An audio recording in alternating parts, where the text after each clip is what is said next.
Aquarius, hi! Welcome to Mr. Queen PH. Happy New Year! So, ito ang inyong energy update for January 1 to 15, 2025. So, if you're interested in private readings, meron tayong link sa description.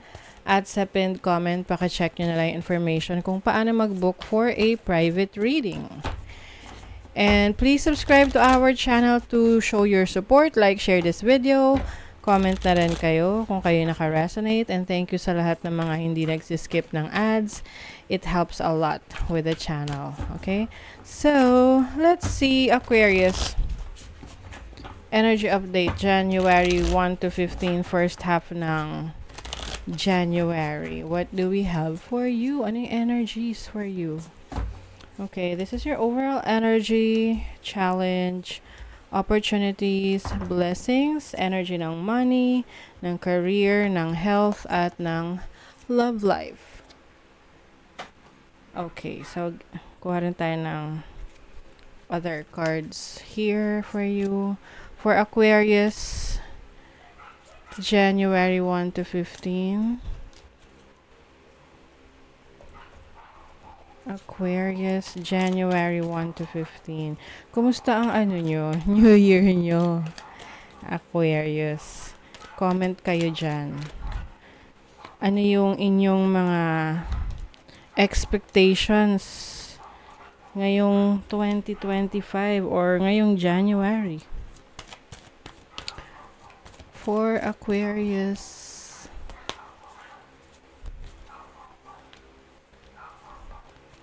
Okay. So, wait lang guys. Separate lang natin yung okay. Now, let's begin. Aquarius. So, overall energy ninyo is the sun. Wow, ang ganda. Some of you, first half ng January, may good news na parating, or you are feeling confident, you are feeling good about what's happening in your life. I also see peace of mind. May mga na-anticipate ka na pagbabago, no? Ngayong first half ng January. I also see you starting a new business or a bagong inspiration sa buhay mo. So your challenge is the Ace of Cups. Okay? So ang challenge dito is maaring yung iba, if there is someone in your life na parang nagpaparamdam or nagpapakita ng romantic interest sa'yo, yung iba sa inyo maaring nag-aalinlangan kung tatanggapin nyo or kung ready na kayo for a relationship. So, syempre, i-reassess nyo yung sarili nyo if you're ready. Kasi kung hindi pa, hindi nyo naman kailangan madaliin. 'Di ba? Oo, yung iba rito, hindi naman para sa lahat, no? Some of you, bago kayong parent, bagong nanay, bagong tatay, may baby sa bahay. So, maaring ang nagiging challenge dyan is yung pag-aalaga, no? Oo, pag-aalaga sa baby. So, kailangan rin is i-prioritize nyo yung needs ng baby and also needs rin ninyo as a parent. Kasi talagang challenging ang pagkakaroon ng baby sa pamilya. And at the same time, it brings joy. So, focus on what will make you feel happy about your situation and the things that you are grateful for. Yung mga bagay na ipinagpapasalamat mo. So, count your blessings. Okay, your opportunity is the Two of Pentacles. So, as an opportunity, some of you are going to be very busy working on new projects, new business, new career, or mayroon kang mga binabalance sa buhay mo. Like, for example, yung iba may opportunity kayo ngayon na ayusin yung spending habits ninyo. Na pag-isipan muna bago maglabas ng pera dahil medyo napag-gastos, 'di ba, ngayong holiday season. Or yung iba, meron kayong New Year's resolution na you really want to have a balance income and expenses na tipong hindi ka mag-over budget at hindi ka rin mag-overspend. So, yung iba, may opportunity kayo na magdagdag ng iba pang pagkakakitaan. So, multiple streams of income.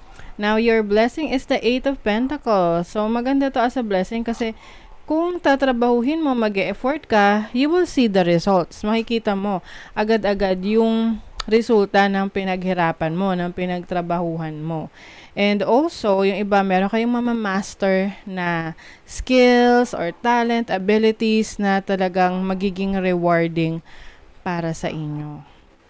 Okay, so yung energy ng money, you have the Six of Cups. So, maaring meron kayong yung mga ine-expect nyo na pera na hindi natuloy or hindi na or na-delay, maaring ngayon nyo na matatanggap yan.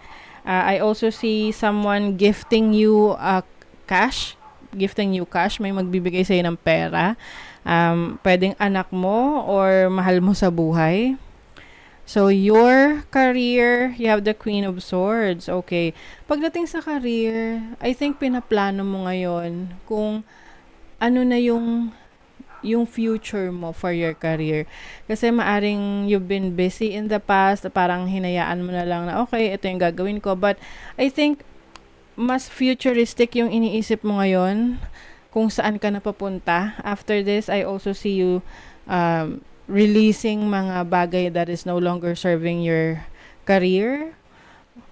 Mas nagiging logical ka rin sa situation mo sa trabaho, sa career mo. At parang yung iba sa inyo meron kayong ibang kinukonsider, no, na career path or trabaho na andyan na sa isip nyo, pinag-iisipan nyo na, but you're not yet taking action. So, maaring in the future, you will take action. So, sa health naman, you have Temperance. So, pagdating sa kalusugan, dapat balance lang. Iwasan yung overeat or anything sobra, no? Kasi lahat naman ng sobra hindi maganda, no, sa ating buhay. Hindi siya nakakabuti, lalo na sa kalusugan, because this is the energy of your health. And mas kumain daw kayo ng gulay, prutas, at saka isda. Oo.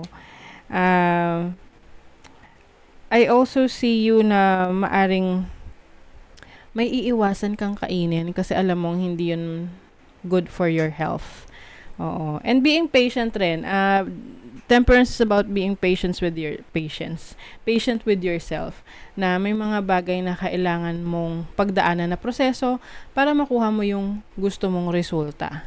And the love life, Six of Swords. Some of you Aquarius are moving on, moving forward. Yung iba sa inyo maaring nanggaling kayo sa separation. Yung iba naman ay isang toxic situation na iniiwasan mo na at gusto mo nang mapunta sa mas kalmado at payapang sitwasyon.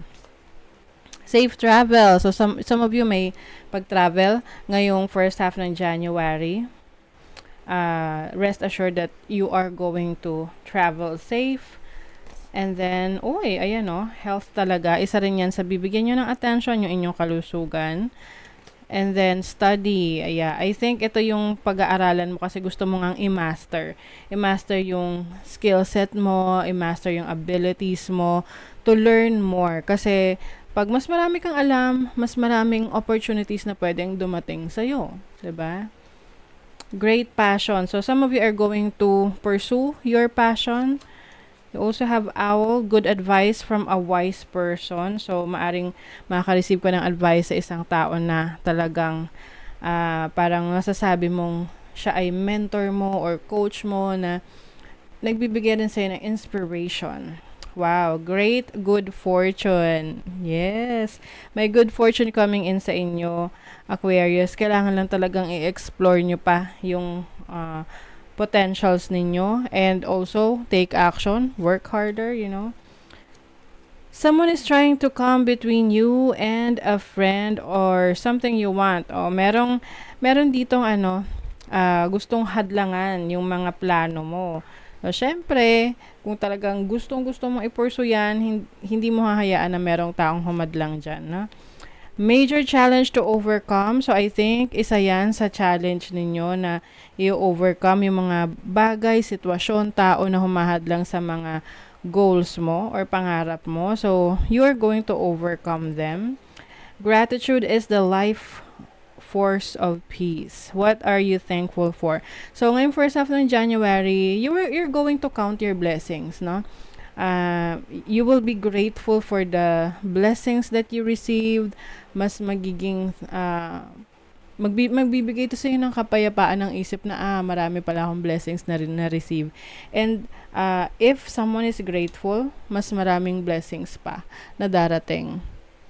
Dahil meron kang appreciation doon sa mga natatanggap mong biyaya. Okay? So that is your reading, Aquarius. Thank you so much and see you again.